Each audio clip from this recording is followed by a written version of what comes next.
Hi, my name is Jay Spear. I'm speaking for Ella, who yielded proxy to me.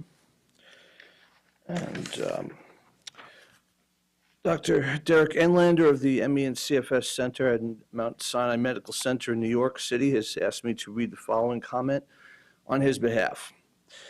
I was honored and pleased to have been asked to sign what has become known as the expert's letter, where several dozen colleagues have expressed opposition to possibly altering or redefining the criteria of ME and ampersand not slash CFS by virtue of the pending IOM contract.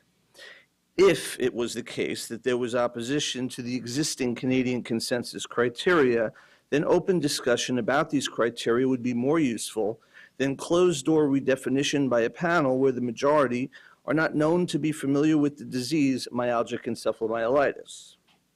At present, the Canadian consensus criteria are used by a majority of experts who diagnose and treat this disease.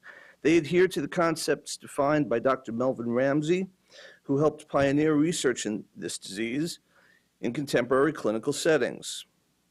Were discussion and debate even necessary, $1 million could still have been saved, a not insignificant percentage of NIH research funding dollars in this area. Given the paucity of funds allowed for research and study of what we know as chronic fatigue syndrome, it seems, with all due respect, to be a shameful waste of money. Open discussion on the IOM method of approach has not been made available. We can only hold out hope that the result is closer to one of the more strictly defined criteria. However, given all we have seen recently, marvelously chronicled by several patient bloggers, notably Jeanette Burmeister, Jen Spatila, and Erica Varillo, it seems inevitable that any preference given to the evidence base may produce a set of loose criteria.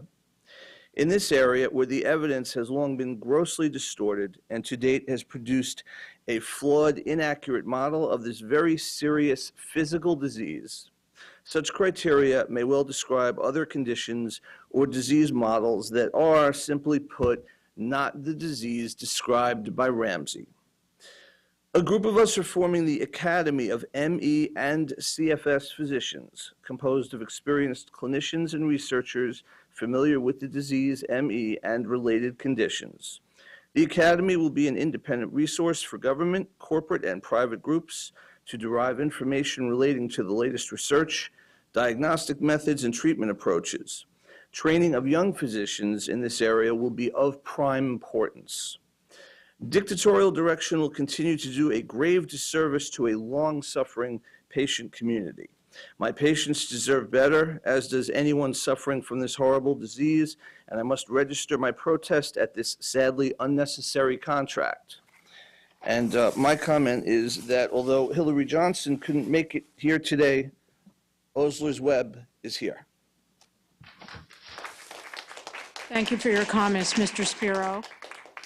Our next speaker is Lisa Peterson or Charlotte Von Salas.